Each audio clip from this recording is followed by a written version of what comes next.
Hi, my name is Andrea Sander, and I am a master's candidate at Concordia University in Canada. Welcome to my poster. The idea behind this project came from a question parents raising a bilingual child ask very frequently.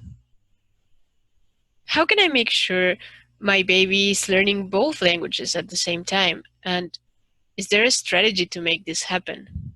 These are very relevant questions because around the world, more and more children are growing up bilingually. In fact, in Canada's major cities, 25% of children are growing up in bilingual homes. I invite you to review this interactive map, based on census data by Schott, Kremen, and Byers-Heinlein to learn more about it. We were interested in learning about linguistic environments because different families might use different language configurations. For example, in a family, both parents might decide to speak both languages to the child, whereas in other families, they might decide that each parent should stick to one language.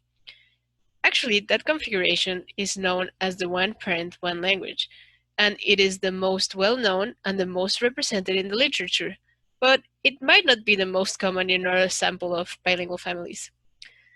It was also important to us to learn about language configurations because they affect the balance to which the baby is exposed to both languages, and balance in turn may affect learning outcomes.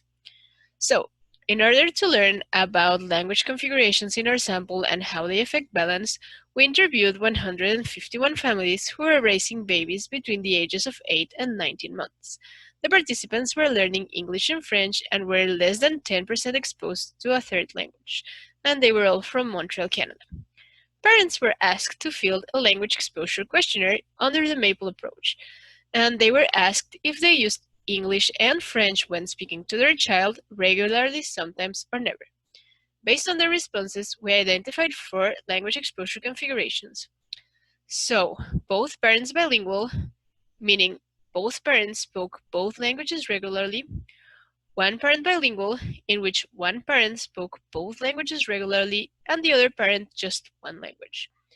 And also the well-known one parent, one language configurations, both in a more flexible sense in which each parent spoke mainly one language but would sometimes speak the other, and in a more strict sense. Based on the parental responses, we also identified the baby's overall exposure, meaning that we investigated the balance of exposure, and babies could be hearing both languages nearly equally, meaning a pretty balanced exposure, one language somewhat more than the other, or mostly one language, meaning a pretty unbalanced exposure. What we found it was that in our sample, the most common language configurations were those where both parents were bilingual, which accounts for roughly 50% of our sample, and one parent was bilingual, whereas one parent, one language configurations were not as common, and similar proportions occurred across all ages.